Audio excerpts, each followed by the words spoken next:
Okay, Assalamualaikum. Hi, my name is Faiza. So today, this is Encik Fahmi. Today we're going to do 3 tests. Okay, one is for your shoulder, the two is for your knee and leg. Okay, alright. For this shoulder, basically what we're going to do is I want you to do like this, hand behind back. Okay, maybe you should try the good hand first. Okay, since you're having injury on the left shoulder, okay, now try to move it.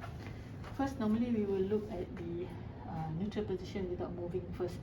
Maybe there is ability, okay, just to see on the scapular position during resting. Alright. Okay, now can you try to move the good hand is this one. Okay. Alright. So this is good hand. Also some call it mini scapula. Okay. How about the left? Can you ni? Okay. What we are looking at this is the quality of movement and scapular movement. We are going to see whether patient is able to reach wrist at the T10 level. Okay, that shows that patient is having a good range of motion. Since normally patient who's having left shoulder injury won't be able to do this movement. And second one, while we are doing this, few element that we are going to see is one is the range of motion, and then second one, I will look into whether there is forward shoulder, shoulder movement. Moving forward might be due for few reasons. One is could be tightness of the glenohumeral joint, and also it could be due to tightness of the posterior rotator cuff muscle, alright, and also tightness of the long head of the bicep muscle. Okay, long head of the bicep muscle. Okay, this is one of the knee. But second one, when patient is doing this, what we are going to see is whether there is possibility of we call it like winging scapula due to weakness of the serratus anterior muscles. Okay, and also it could be some patient who's having this, it could be, we call it, when they move the shoulder slightly forward, it could be hyperactivity of the levator scapular muscle and also rhomboid muscle, and also inactivity or reduced activity of the middle and also lower trapezius muscle. Okay, alright, this is one of the reason lah. Secondly, if patient that we are going to see is whether patient is doing some compensation at the neck, whereby could be the neck protrusion because of due to weakness of the deep flexor muscles, and also tightness of the extensor occipital muscle. Okay, one is this, another one is compensation at the kyphotic, the back, the thoracic region because of movement. They try, it will be some compensation where patient will have we call it kyphosis movement because there is reduced in range of motion at the spinal, especially at the thoracic region. Okay, when doing this. So this is some of the compensation when doing hand behind back. Okay, alright. Second one, we're going to test patient. Yes, patient is having right knee. Alright. What we're going to do is, I want you to do in this movement. I want you to do this. Okay, to do this and try.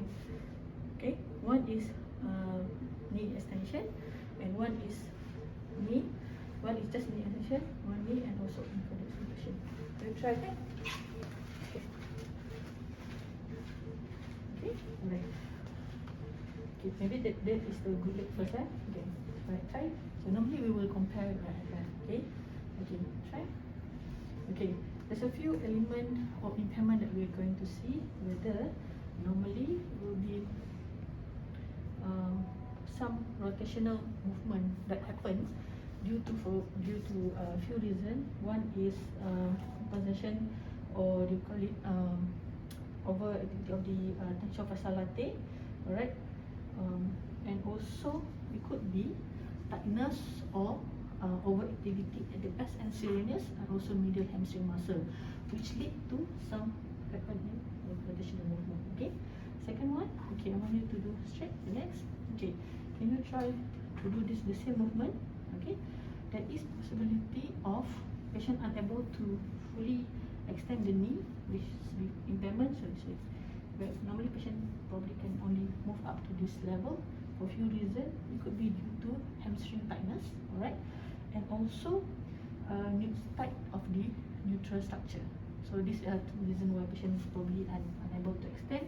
And also the third one will be some weakness of the quadriceps, especially of the VMO muscle, to strengthen the knee. Okay, the third one, maybe you can try move and try ankle. Okay, some patient probably will not be able to dorsiflex the ankle for two reasons. One is tightness of the calf muscle. Second one is the tightness of the ankle calf muscle, and also tightness of the neutral structure. There is also possibility of call it stiffness at the mid hinge of the ankle joint. Okay, alright. So that is 3.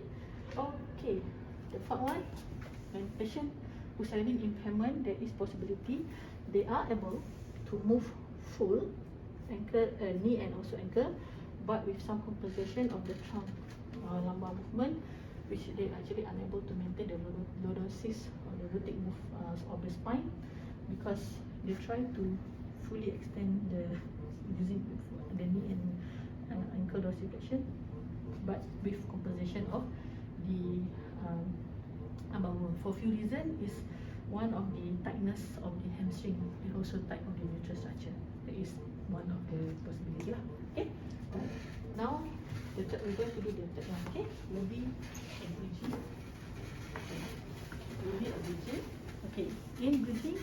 Okay, for this bridging, I'm going to do a few. We call it starting from 2 legs and also some progression. Okay, alright. When we do this, okay, we're going to do some legs apart first. Okay, 120. Okay, can you just try lift up? Okay.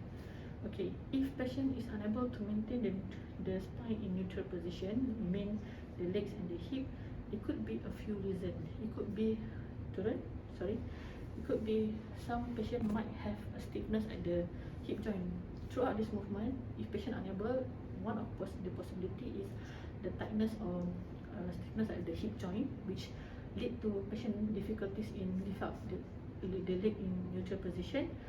Second one is when lift up again, there could be we call it a weakness of the gluteus muscle and also inactivity of the reduced inactivity of the hamstring muscle. Okay, that is it. So the progression that I'm going to do, can you just bring your legs apart? Okay, will it be move up? Difficult from just now? Difficult? Okay, so we are starting the progression. So same, if patient is unable to do this, meaning there will be a weakness of the gluteus and also inactivity of the hamstring muscle to lift up the movement. Okay, so now we're going to progress to single leg. Okay, we're going to bring up. Okay, and then try. This is going to be more difficult. Okay, alright, you're right. Okay, there is possibility when we do this. Few things that might be a possibility on top of that, because this is now progression. If patient is having weakness of the gluteus, okay, and this is a bit difficult. Some patient might cause a causing a cramping, call it become cramp because of excessive of hamstring muscle. So especially patient who's having a weakness of the gluteus and also patient who's having hamstring. Okay, so one is this is the possibility lah. And some patient will actually complaining of having pain at the when lift up, try to maintain the eccentric load. It could be that they are complaining of hamstring tendon pain at especially at the distal hamstring tendon, which could be a hamstring tendon pathology problem. So just now we do 2, and then now we are going to do in. So I'm going to do another progression that we can, if patient is able to go step by step. Okay, can you just lift up? Okay, same. If patient is unable to maintain, that means it shows of weakness of the gluteus and also inactivity of the hamstring. And the next one I'm going to do is, okay, while doing this, patient might, okay, we are going to see. Okay, the next one we are going to do is, we call it eccentric crutches. So what you have to do is, you have to, okay, relax. Okay, we're going to start with 2 legs first. you are going to lift up very quick, fast, and this is just to see if you're unable to do that, there will be like, we call it drop, sudden drop. So this just to see whether you are able to do. Okay, move up. Okay, 1, 2, 3, 4, 5, relax. So if patient is having weakness of the gluteus and also inactivity, some on progression, patient might have some, we call it eccentric catches while doing this movement. Okay, so this is 2 legs. If patient is able to do, then we can actually do 1 leg, just same as like this. Okay, try to lift up fast. Hook, 1, 2, 3, 4, 5, 6. They're starting to drop, so this is like a bit difficult for you. So basically, when doing bridging, we start progressive with 2 legs and also to 1 leg, and also some what we look is normally throughout this bridging is weakness of the hamstring, inactivity of the weakness of the gluteus, inactivity of the hamstring muscle. It could be patient who's having call it cramping can happen, and also some eccentric catches. And also some patient when doing progression, they're complaining of having pain at the normally at the tendon area, which shows some hamstring pathology problem. Okay, so okay. Okay. Okay, with that, thank you.